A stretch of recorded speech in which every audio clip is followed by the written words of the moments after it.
We now move on to the session. We have our panelists right here on the stage. Shri Bibek Debroy, member Niti Aayog.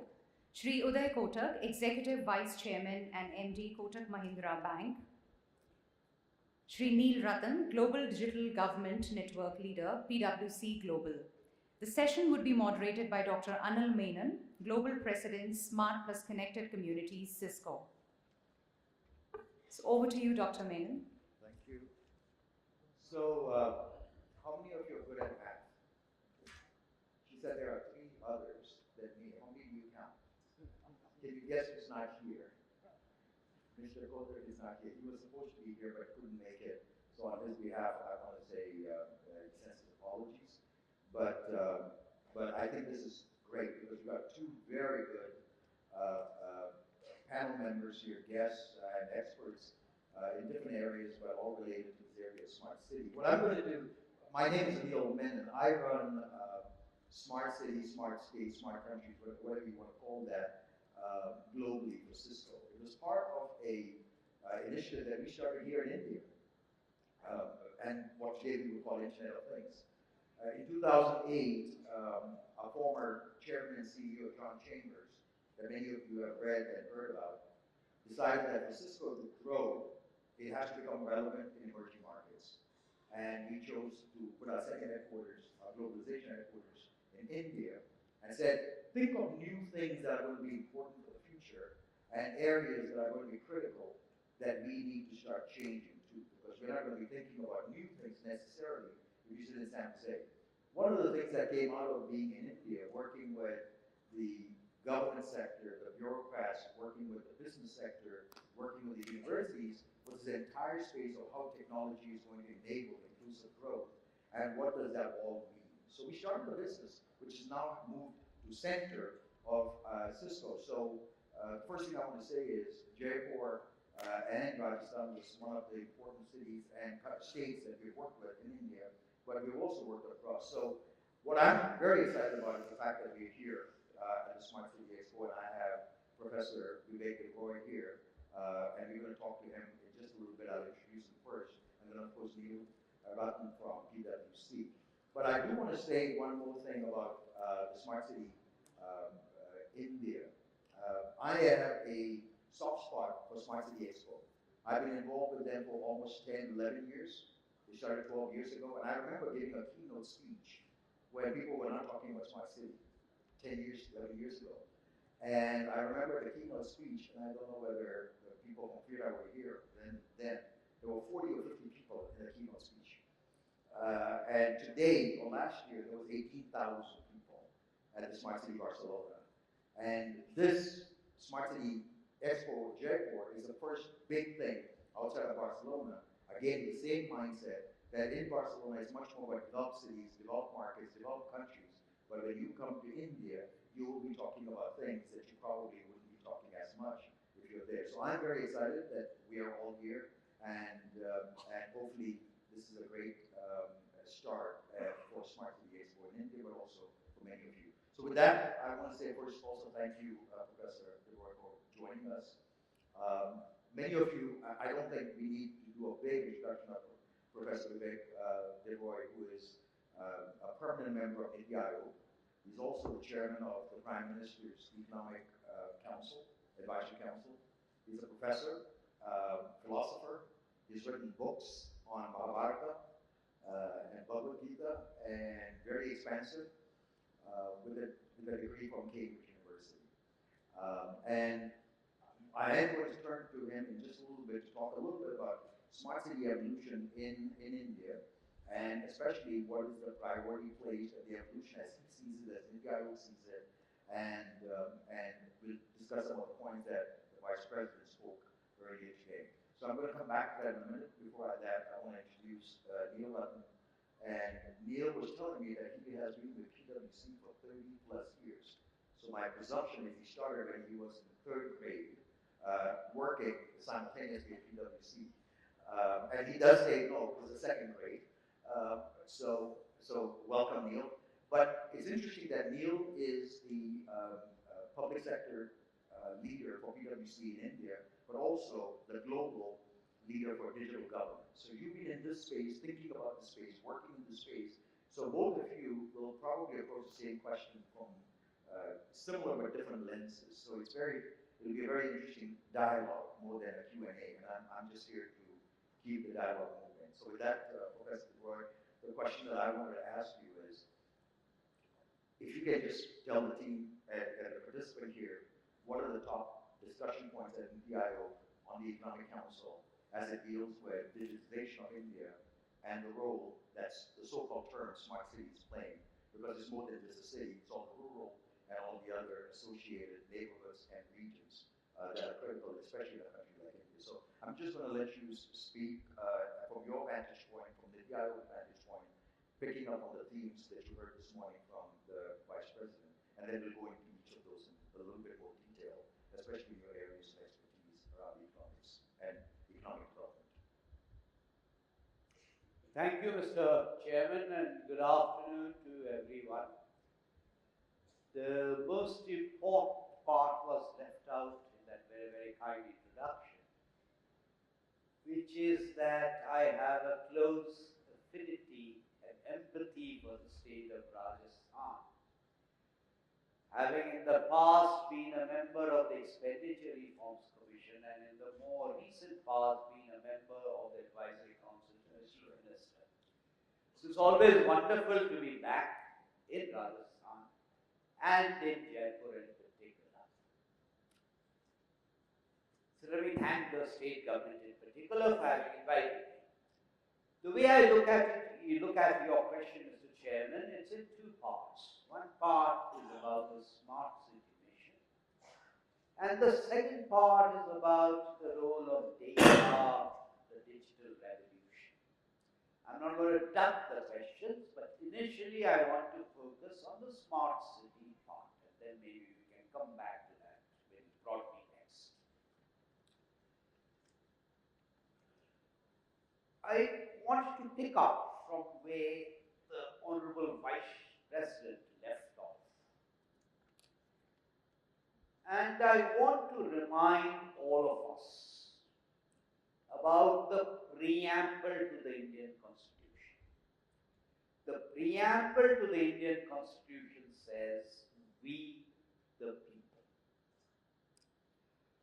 We the people as citizens gave ourselves the Constitution. It is up to us as we the people as citizens to determine the future of governance and economic development in India. The buck ends and in fact begins with citizens. What is the critical difference between the smart city mission and many of the earlier things like JNNURM? To my mind, the critical difference is the involvement of citizens. It is not just about public money that is coming in. Yes, there is a template for smart cities, but within that template for smart cities, what is smart is determined by citizens in consultation with local government and state governments. So Vice President mentioned the 100 cities. If you look at the top two cities, I need not name them, the top two cities in the so-called competition, you will find the citizens of one city interpreted smartness in a certain way, the citizens of the second city interpreted smartness in a different way. So this is the critical bit. On the template for smartness, before the template for smartness, to state the obvious, historically, urbanization levels in India have been low. And people who rave about rural India, people who rave about life in villages, I don't think they've ever actually lived in villages. Urbanization is good, urbanization is desirable, urbanization is correlated with economic development. Historically, urbanization levels in India have been low, not only in comparison with the developed countries, but also in comparison with many of the developing countries. Urbanization has picked up between 2001 and 2011, the two census points, but it's still low. And we are going to urbanize. And when we complain about urbanization, most of the time we are not complaining about urbanization per se, but we are complaining about the form that urbanization takes. A third point I want to flag, which I think sometimes is missed, because we will talk about data, which is about the definition. What is the definition of urban? There is a definition of urban in terms of the census, and everything else is a residual and is health rule.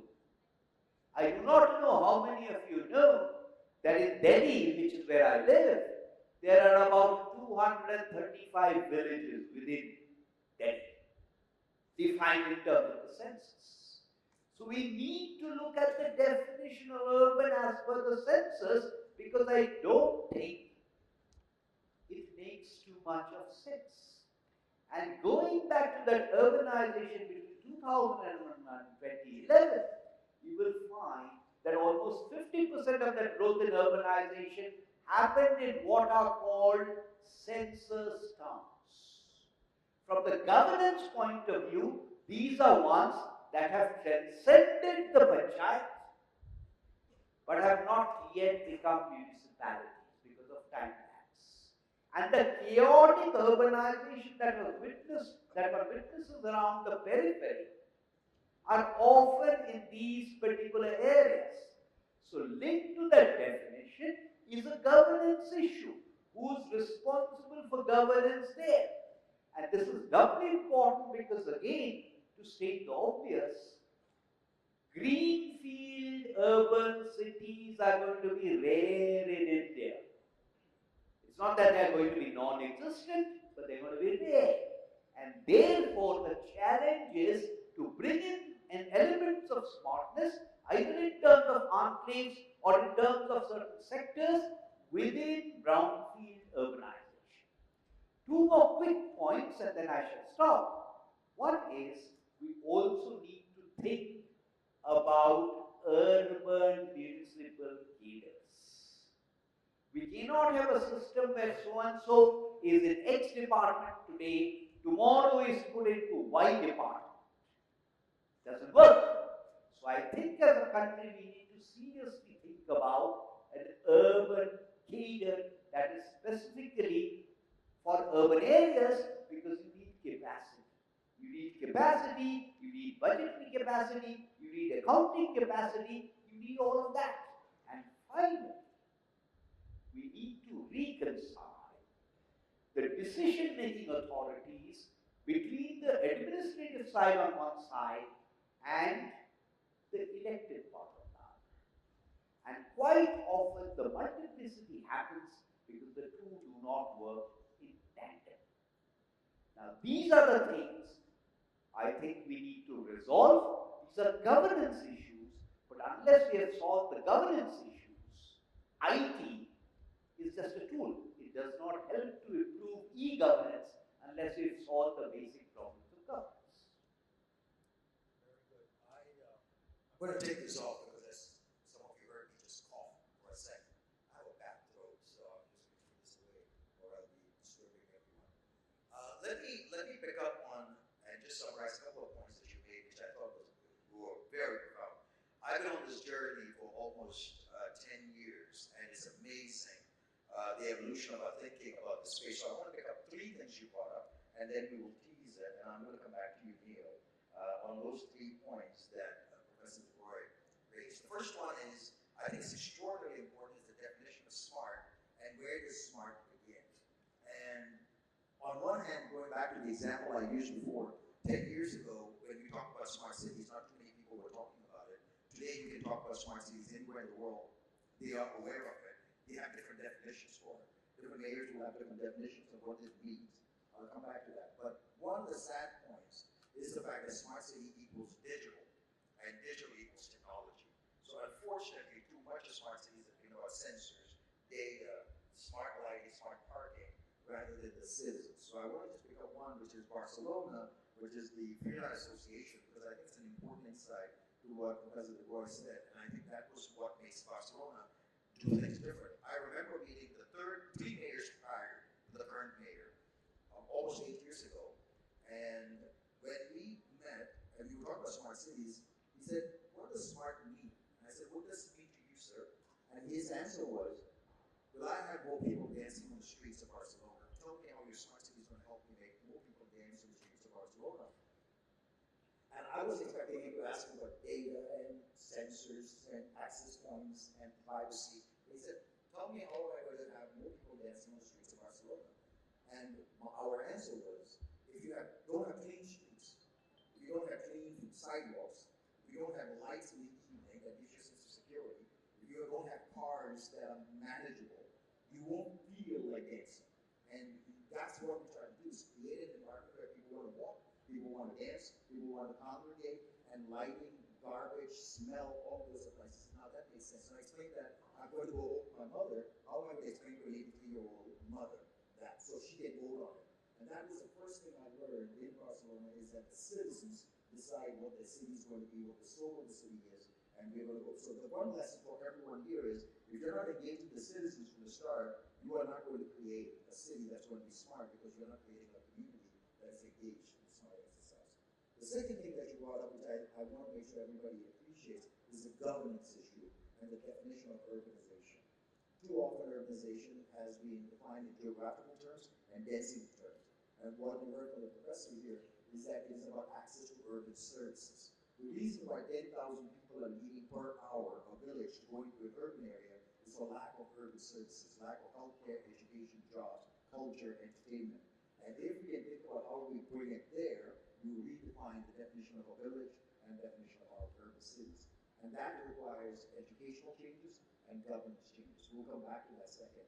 And the third one you brought up is the fact that everybody defines smart differently, has different definitions and starting points. So with that, Neel, what I wanted your perspective is, you are engaged in it. You are probably, your PwC and you in particular, have been engaged with governments in planning, thinking through the templates, thinking through the governance. Can you kind of pick up on what Professor Debroy said and talk about the evolution as you see it and lessons learned that, especially for some here, might be beginning? Thanks a lot. Thanks a lot, Anil, on that. I think I'll start by just taking the first anecdote which you used. So there were 50 people 10 years ago and 18,000 now. Probably 5 years from now, we have the habit of leapfrogging. The fifth such 100 people in India, we probably have again 10,000 people or something like that. That's the movement. I think that's happening. In terms of evolution of smart cities,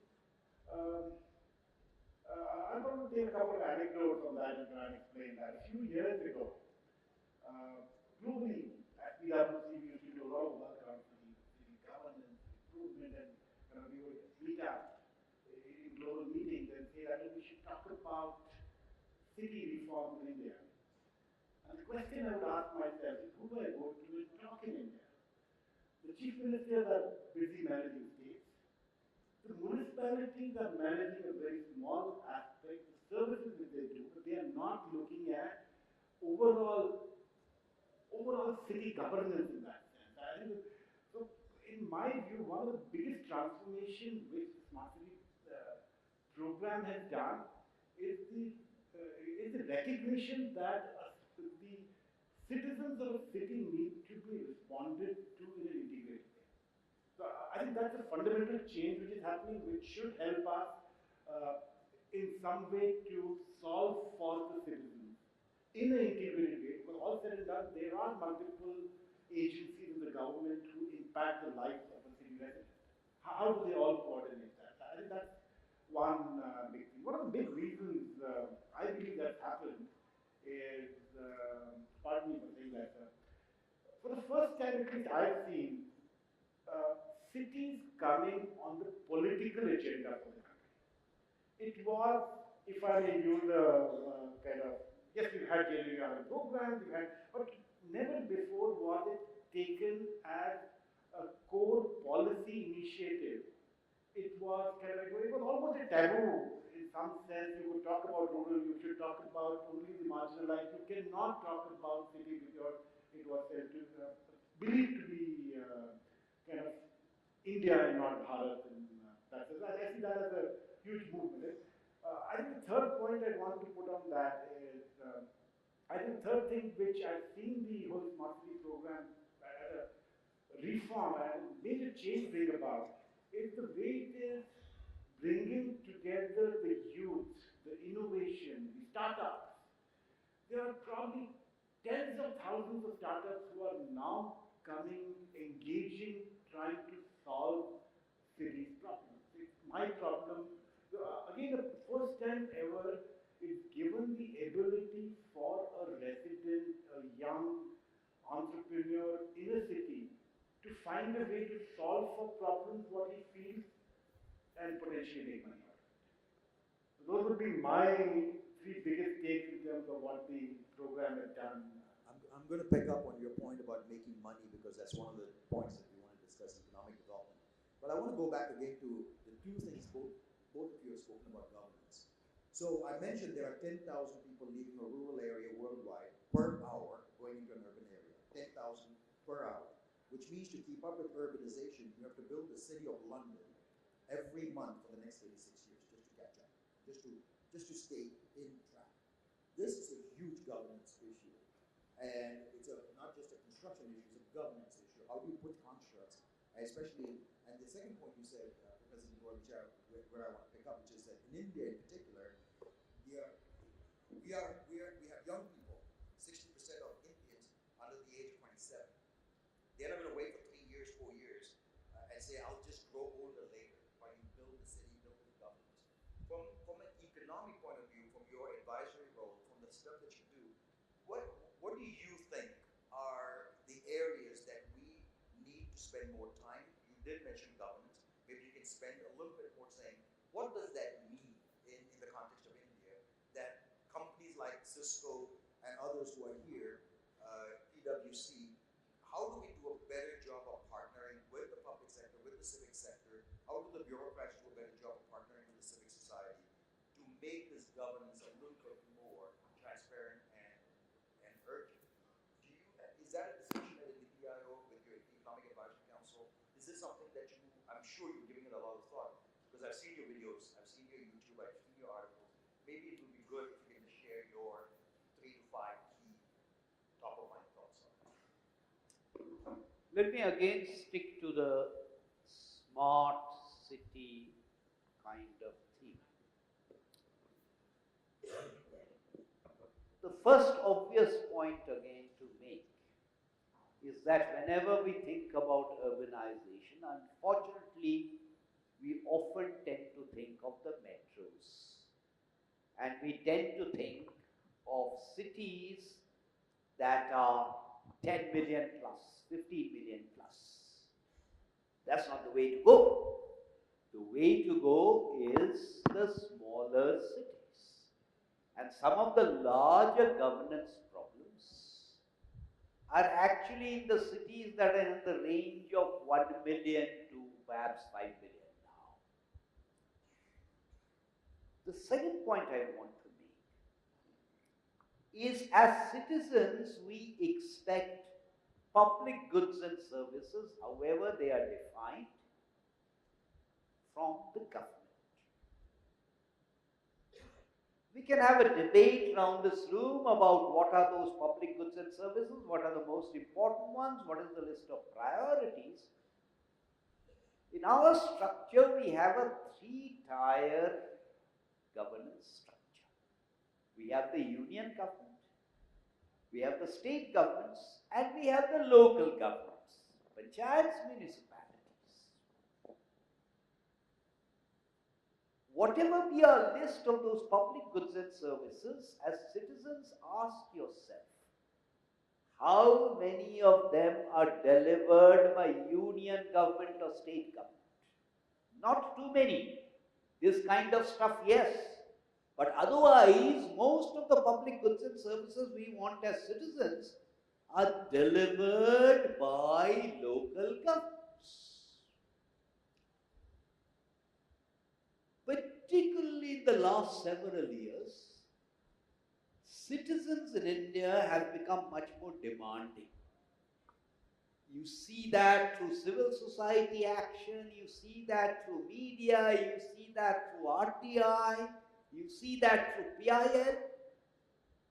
The question is, are municipal governments in a position to respond? Now, what is the point I'm making? We will spend a lot of time debating about the union government budget. We will spend a lot of time debating about the Union Finance Commission. How much time do we spend debating the state government budgets? How much time do we spend debating what the state finance commissions are doing?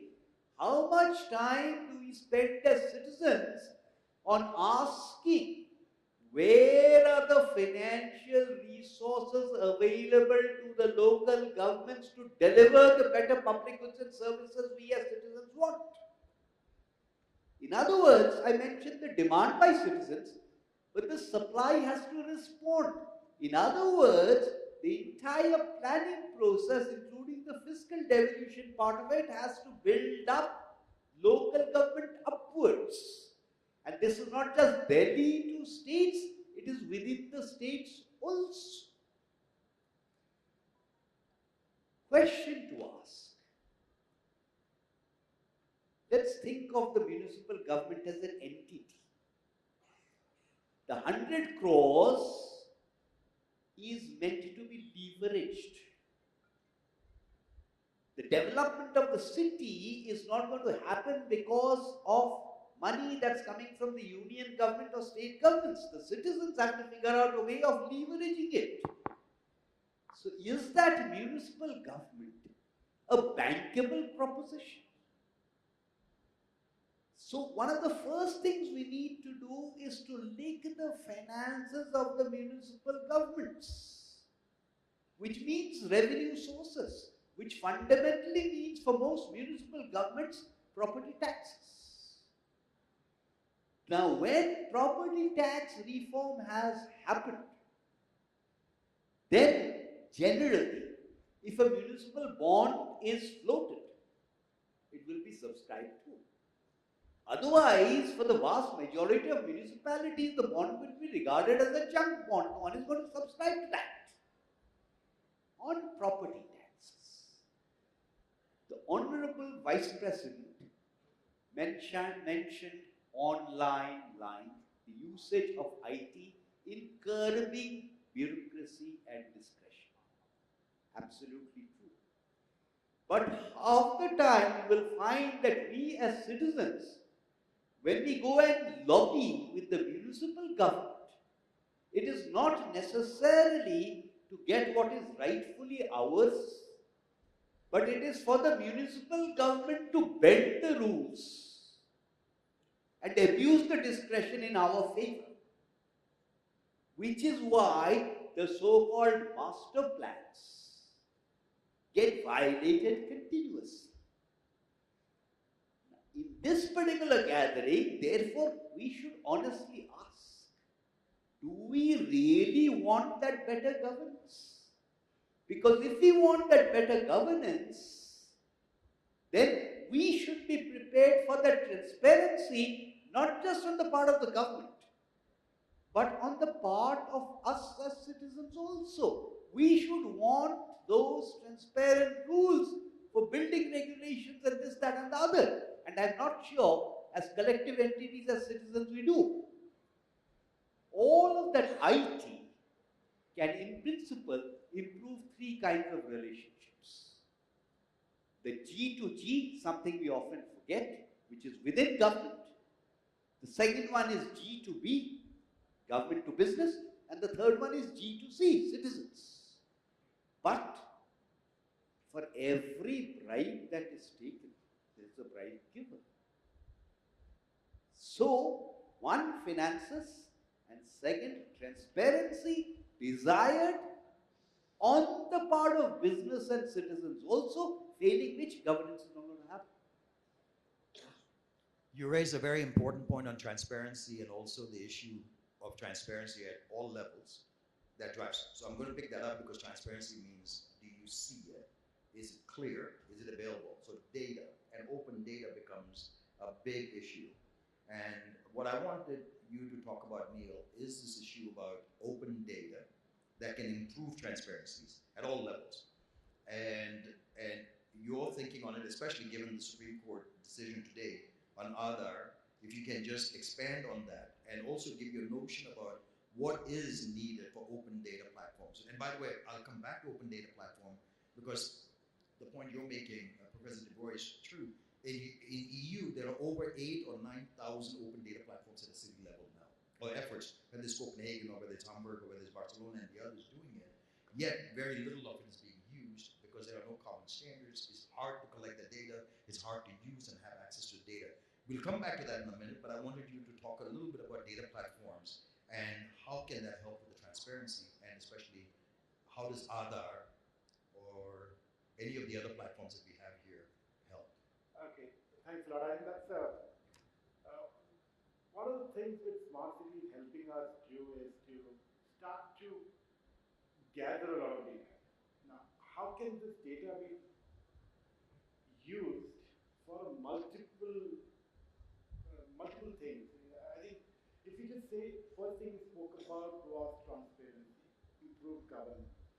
The idea would be that how do we kind of all the data which we are collecting to put out in a meaningful form available to citizens to critique, to make use of, for the administrators to take decisions on, to businesses to develop interesting business models.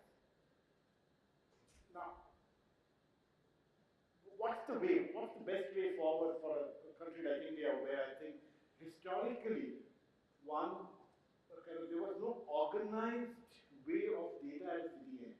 Again, probably data was collected in different sources. So the honorable, I think the honorable minister spoke about all the command control centers which are in Delta and every other part of most of the country. What that is doing is that's helping our data from a variety of sources to come to a single point. So a big problem in a way. So PwC suggested approach to that is that if we create open data plus innovation hubs closely associated with these command centers, we say that we will start to analyze and kind of democratize data and make it available in a controlled environment still around the command center. We allow people to use it, to innovate on that. So it includes both the civil society, both entrepreneurs, startups, everybody. And throw back useful information for everybody to add. Again, building up a whole platform of transparency there. And what it also do is to help develop interesting business models for monetizing data. Professor Saab mentioned about the need for finance. The the property taxes would kind of have historically been the only source. Would that be in future also the main source? One could debate that point. And I possibly think that data could create value for funding a large number of city transformation. It need not be kind of paid as a tax, but the data which all of us are generating can create value for providing better services to. It's interesting you say that because that's where I want to pick up also your point about open data. We are now talking about tokenization of data, which allows you to monetize individual data. I have already seen several ICOs where they're raising $2 billion, where individuals can provide their data with controls that says, I want my commuting data to be available, but my health information, I don't want anyone to have access to it. And by the way, if you want my health information, I'll provide this, but you pay me that much. And these platforms are a way to monetize what you're talking about. Absolutely. I want to just add one more point. And today is a very historic day in that sense. Because after kind of many years of debate, today's Supreme Court has settled on Aadhaar, and in a way settle on how we use data. How we will be able to use individual data for monetization. They put reasonable restrictions, and I think it will now, over the next year or so, the situation should stabilize in terms of to get the right balance between privacy and data, use of data in that sense to come back. It would be historic to that sense because the ecosystem from a country standpoint is coming in place. The privacy judgment came on, the privacy law is on its way, the Aadhaar issue getting settled is paving way for the fundamentals to do it in the right way. I have two responses. By the way, I completely agree on possibly alternative sources in addition to property taxes. But I have two responses. The first response I have is for those of you who are not familiar with Jaipur, if you have the time, I would recommend that you go and visit, I think it's called the Command Center. The police have now got this Command Center. I think it's called the Command Center. I think you should go and visit it. To the best of my knowledge, after Hyderabad, Jaipur is the only other city that has done that. One of the things it has done, this has led to, is CCTVs at every traffic light and other lights. So every traffic violation can be captured on TV, and the fining system has completely moved to something digital. So you should visit it in any case. But why am I making this point? The reason I'm mentioning this is you can use this to track, because of the CCTVs, not just the traffic violations, which areas of the city are crime prone, which streets are crime prone. Is street lighting necessarily good in those areas? Not necessarily, because the street lighting decisions are taken by someone else. Where are the locations of the police stations? Are they the best locations? Probably not. Where are the best locations for post offices? Where are the best locations for bus stations?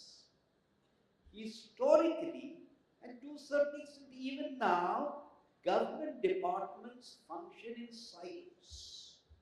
What data enables you to do is bring it all together to ensure, let me not mention Jaipur, let me mention Delhi, to ensure that this road is not being dug up by this for road construction purposes tomorrow, repaired, and day after someone else comes and digs it up because the electricity line has to be laid. This is what it allows you to do. But there is also an additional point that I want to make, and which is that in addition to reducing multiplicity, there is a broader question. We normally do not get very upset if a phone manufacturer has all kinds of information about us. We do not get upset if an internet search engine has all kinds of information about us. We get very upset, of course, if the government gets to know something about us, as we legitimately should be. But there is a question about who owns that data. My data should belong to me. Do we have legislation on that? Not yet. Yesterday, for example, the healthcare scheme was rolled out in some parts. And if you are on social media, you will have noticed that the names of some of these individuals, initial beneficiaries, with their ailments, is floating around on social media. Did they give anyone permission for information about the health condition to be used? So one of the fundamental issues going beyond Aadhaar is who owns my data. Can Cisco monetize it? I'm not picking on Cisco. Or do I have the right to monetize it? And the sooner we have a law on the rights of individual to their own information, the better it is. So, in the last 12 minutes, I want to pick up on that point because I think I see a lot of young people here.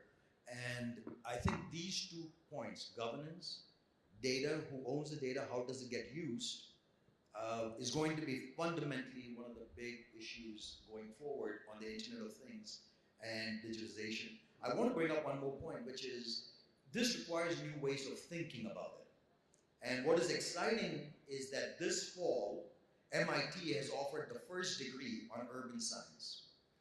The industry of computing would not have taken off if they had not created a degree called computer science. Purdue did that, then MIT did it, Caltech did it with IBM and others working on it.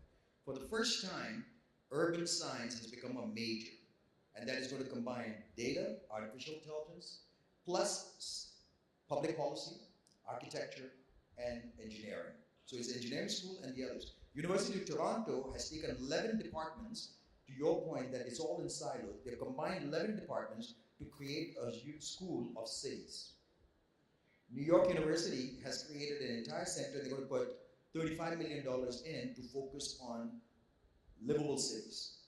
University of Chicago has created $55 million to create new cities. And this whole point that you're talking about in the context of what does the law mean, what does the data analytic mean, what are the ethics around it, and the point being is that many of you in this room, especially with youngsters, in 5 years, more than 50% of the jobs that are going to be available are not yet created.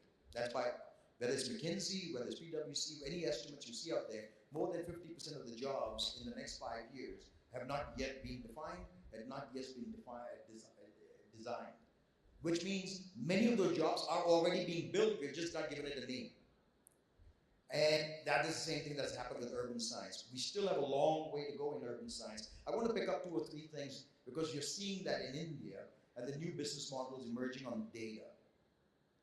For example, the rag pickers. You have 450,000 rag pickers in Bangalore. You have what, 450,000 people picking rags in Calcutta. You have about the same number probably if you go to Jaipur.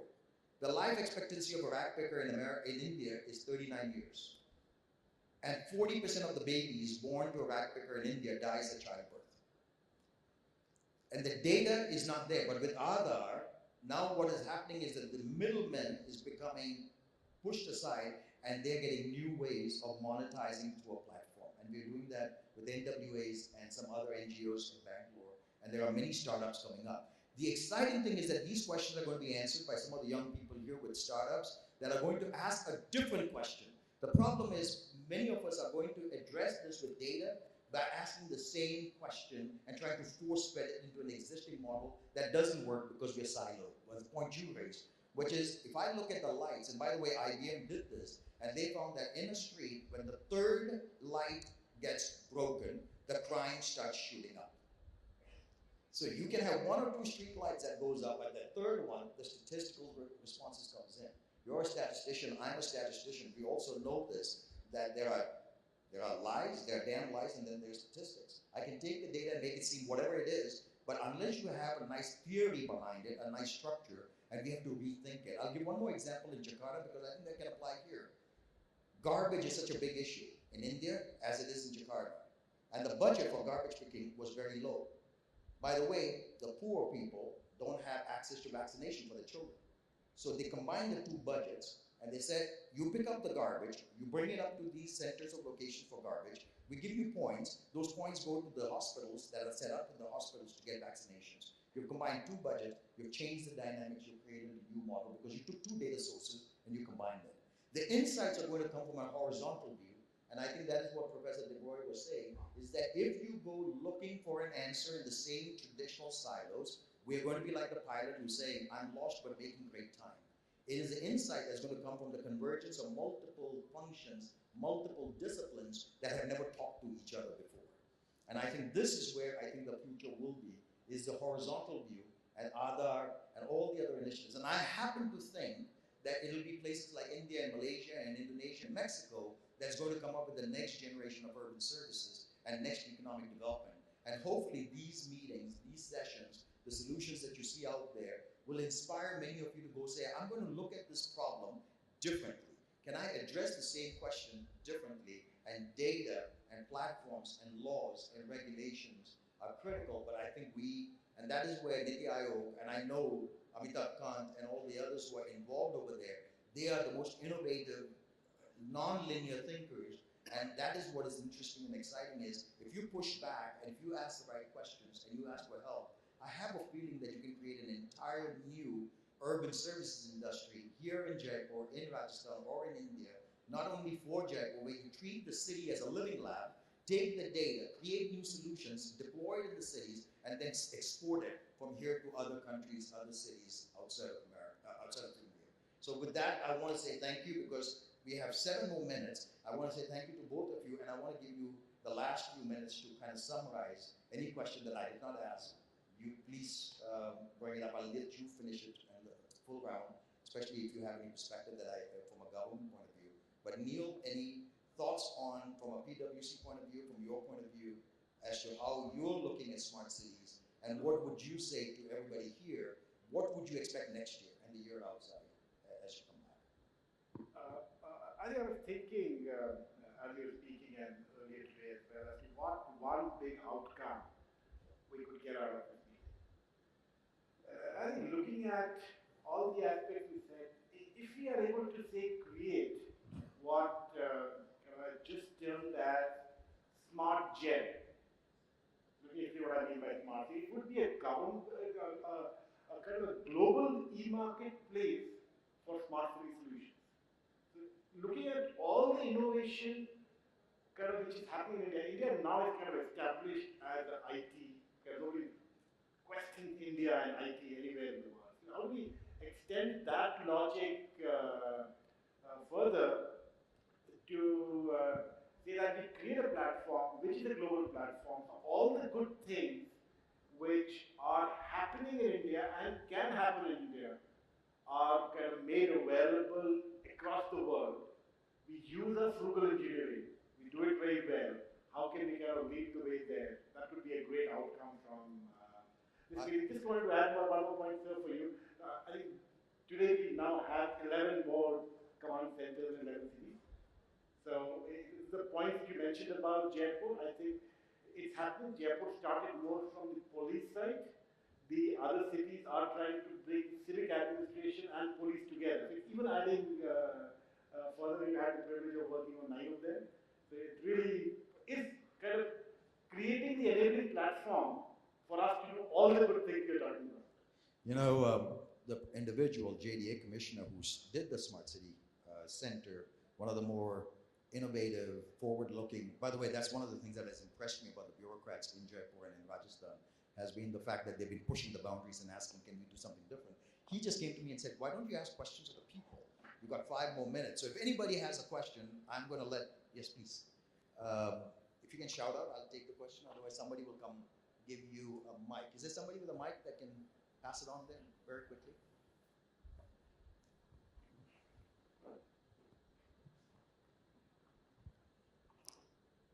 I just heard the inaugural session's speech by Honorable Vice President, and he said that now we have technology that we can enter the houses, the buildings, and see whether how much floor is extra constructed or whether, and all that. And I'm relating this thing with the news recently I read that between 2013 and 2015, the unemployment went up to 16%. So why not we have, we give people, such things in the private domain so they become entrepreneur and really make it better India, where these small things like light going off and this and that can be easily taken care of with your data and all that stuff. With Debroy sir is here as a Niti Aayog chairman, so it's to him. Thank you, sir.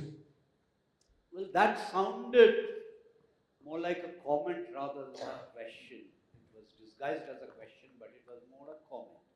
And several of the things that the government is trying to do is precisely to push that kind of thing instead of ensuring that people look for jobs. But since I have the opportunity, two very, very quick points linked to the technology side, and that will be almost bulleted. The first one is there is an issue of what any regulator in the area should do.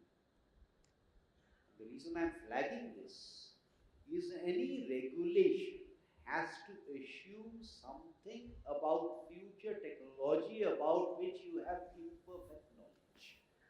And therefore, potentially any regulation can act as an entry barrier. And this is a problem, a specific technological problem that all regulators everywhere in the world have to grapple with. I just want to flag that. The second one I want to flag, because you mentioned artificial intelligence, is that an untested area, even globally, is the law of tort for artificial intelligence. Who is responsible? Which entity is responsible? And I'm sure we will have plenty of legal cases, and they will become even more complicated because sometimes this AI will be cross-border. Exactly. And I just thought I should quickly flag these two things. It's a very good point. Who owns the data is also suggestive that the data flows. And the data flows into information, which makes it even more complicated. I'm going to take one more question.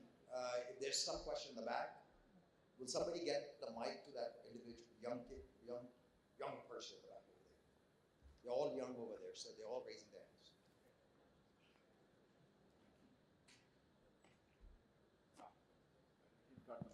Hello? Yeah. Sir, you recently talked about London and how the reforms are there. And also, you talked about how union and like more local governments are involved in all these cases around how the smart India should work out. Don't you think that all the economic aspects working on is more based on corruption?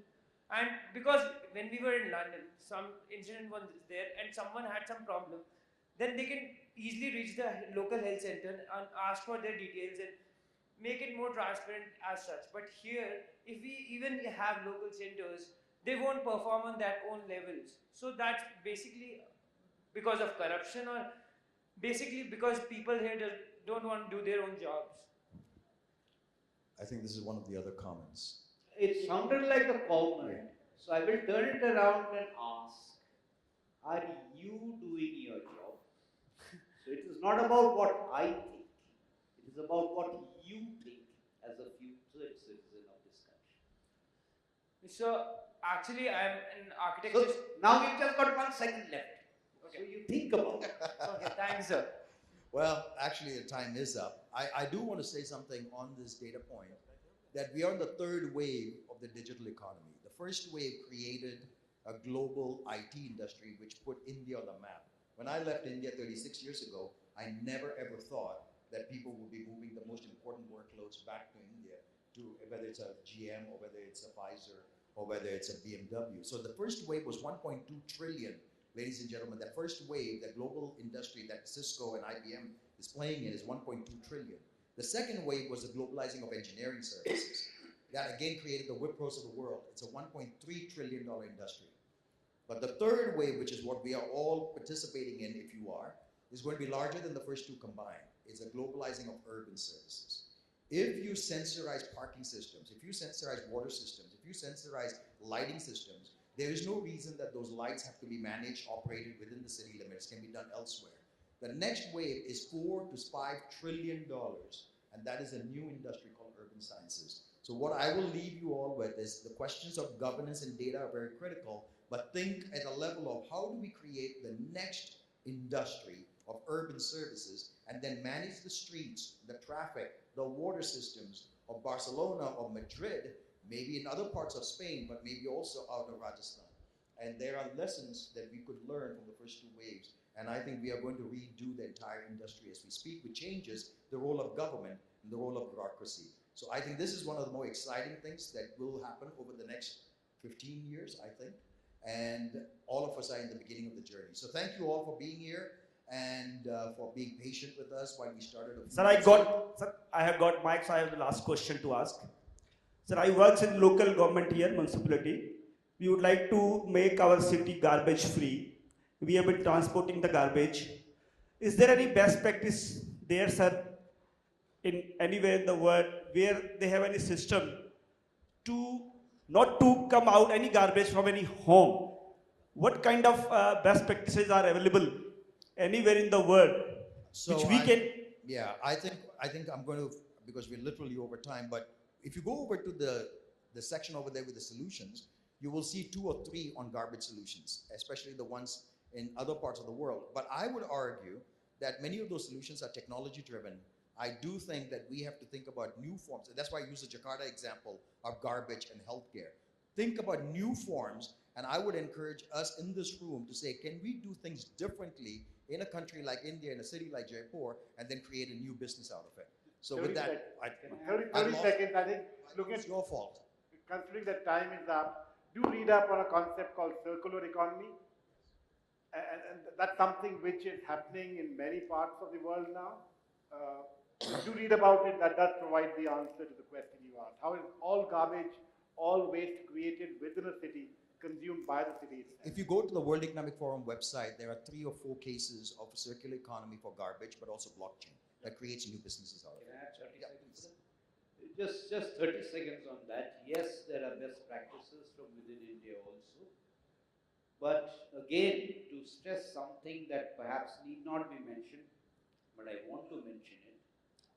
In most of our cities, you can think of using those best practices in the relatively more modern parts of the city. The challenge always is, in all of our cities, there is a certain old part of the city. And implementing all of these solutions in the so-called old parts is always a challenge and a problem. Thank you. Let's give Professor Debroy and Neel Ratan a complete round of applause, and thank you all for your questions. I know I saw a few more hands go up, and maybe we should have allocated more time, right? But we did debate it. In the end, we decided not to do it, and I'm glad you came up and asked me to do that. So, by the way, again, thank you for your support for this entire program, but also for your innovation and your entire leadership team on what you guys are doing here in Jaipur and elsewhere. Thank you all. Thank you, sirs. That was surely an insightful session.